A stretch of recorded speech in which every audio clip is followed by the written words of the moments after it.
Everybody, welcome back to this week's ChannelTech VideoCast. I am Charlene O'Hanlon, Senior Executive Editor at The VAR Guy, and I am here today, as always, with Diane Krakora, CEO of PartnerPath. Hey Diane, how are you? I'm great, Charlene, thanks.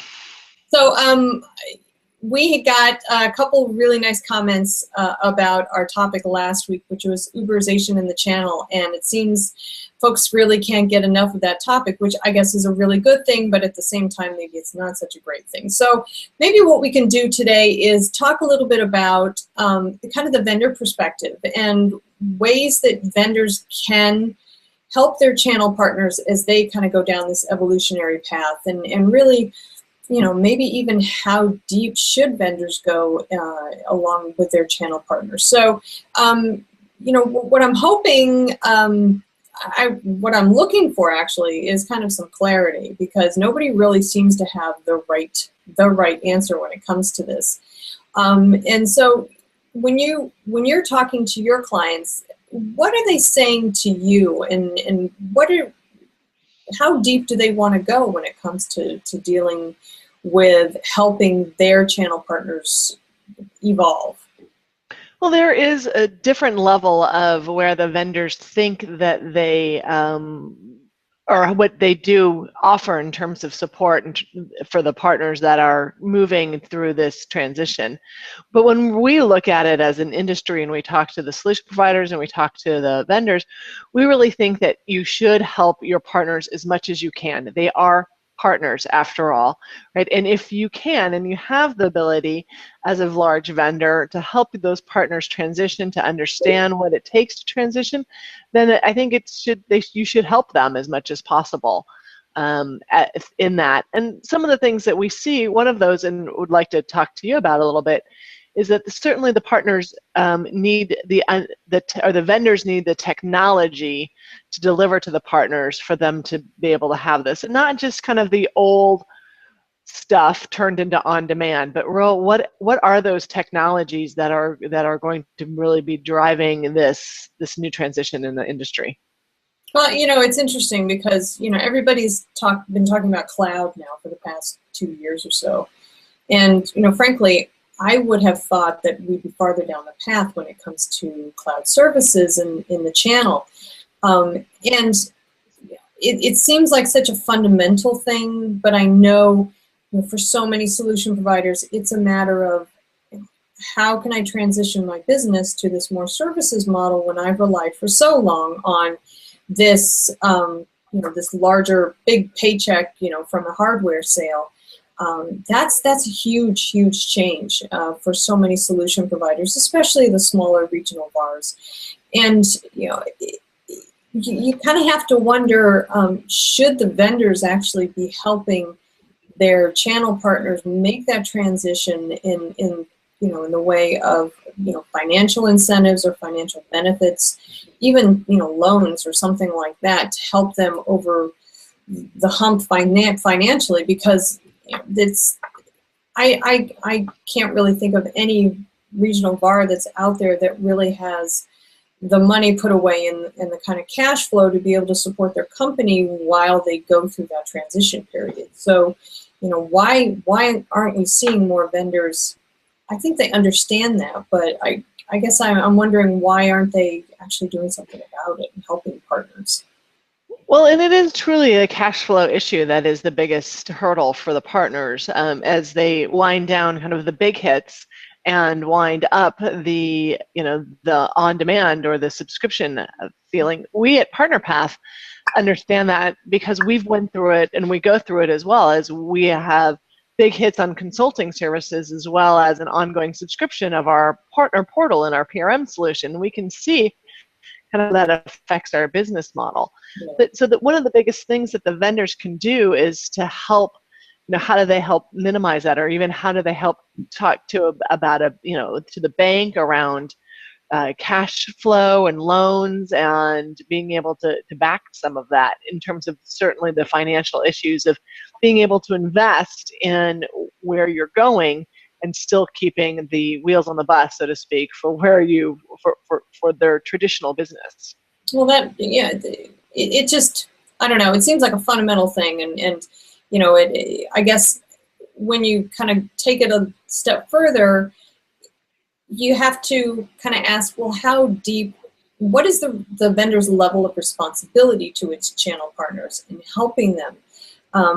Is it really something vendors have to do, or is it something that they will become like favored vendor status if they do, and be the friend of the channel, or is it really is it really the solution provider's job at the end of the day to be able to make this transition, and the vendor really shouldn't get its hands dirty in helping their channel partners?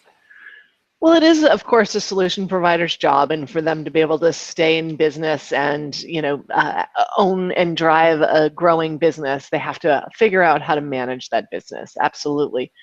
And also, when we look at it from the vendor side, it is always easier for them to keep partners that love them and are loyal to them and to their product set, and help make sure those guys survive the transition, rather than just trying to go out and find new guys that have already transitioned and that need to learn and love your products and become really loyal to you. So it's always easier to keep those partners and help them transition rather than to go find new ones. Yeah, but they don't make it. Well, when we're talking about that, though, I mean, the majority of time, that means those larger national VARs that are making larger dollars for the vendors, and the regional VARs kind of get stuck, left behind, because they don't have the mind share that the larger guys do with these vendors. But those are the guys who need the help the most. So, it seems to be a catch-22 for the regional VARs when it comes to this transition and this evolution and the help of the VARs. And I just kind of feel like they are getting the short end of the stick in this whole situation. So I can understand so many, why a lot of the smaller ones are kind of making those life-changing decisions, whether they really want to pursue these new business models and transforming their business to adopt these new services and basically transform their entire company, or do they just want to just give up the ghost and sell the company and go live on a boat somewhere? So yeah, it seems like right now is the time when they're really starting to make those decisions. Yeah, and it's slow for a small regional VAR or solution provider. The transition's going to be slow, and I think that's what we're seeing and what we're feeling. You started our conversation today saying that we've been talking about cloud for 3-4 years now, and it seems to be going slower. And it's going slower because it's hard for these guys to transition their businesses, and because you can't just turn off one stream and start up a new stream unless you're a fairly large national VAR or even global guy. And have that kind of cash flow and have that kind of access to capital from a bank or investors. So to be able to bloom a new business for the solution providers as they are still managing their old business takes a lot of coordination. So for the vendors, what can we do to both help them maintain their traditional business, because their traditional business is going to fund, and profits out of the traditional business is going to fund their investments in the new business model. So to be able to to do both and really continue to grow the old business as well as they start to make more investments and a subscription model. So really, there's no right answer at the end of the day. I mean, I think it seems like there are still more questions than answers when it comes to how vendors can help their channel partners, because they obviously, if this was an easy answer, somebody would have figured it out already. So yeah, and there are some steps we help the partners differentiate. Certainly in the marketplace, the vendors can differentiate between their partners in terms of what those partners can sell and what are the roles they're playing. And then really it comes down to, is it a profitable business model, right? The vendors can help the solution providers understand the profitability of that business model and how they make profit to help them make those transitions. We think those are really two good things that vendors can do tactically around helping their partners, is differentiate and then understand and show them that profitability model. That's interesting. That's interesting. And I would imagine those vendors, I mean, this kind of goes without saying, but the vendors that help their channel partners more are the ones who are going to be there, you know, kind of get that most favored vendor status. And I would imagine they're the vendors that are going to stick around a lot longer than some others. Right. Well, if the solution providers are going to stick around a lot longer because they're being able to make the transition, and then they're most likely to be out there recommending those products and technologies of, you know, their key vendors. And if you help them move and transform, you'll be one of those, you know, 3 key vendors. Great, great. Well, we would love to hear your comments on what you think vendors can do to help their channel partners make the transition, and whether you think this is an evolutionary turning point for the channel. So feel free to just put your comments in the comment box below.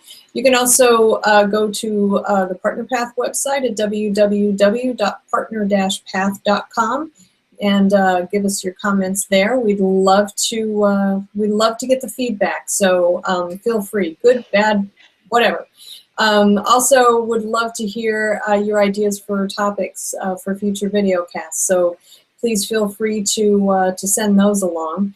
And before we go, I would like to wish Diane and the rest of everybody a happy 4th of July.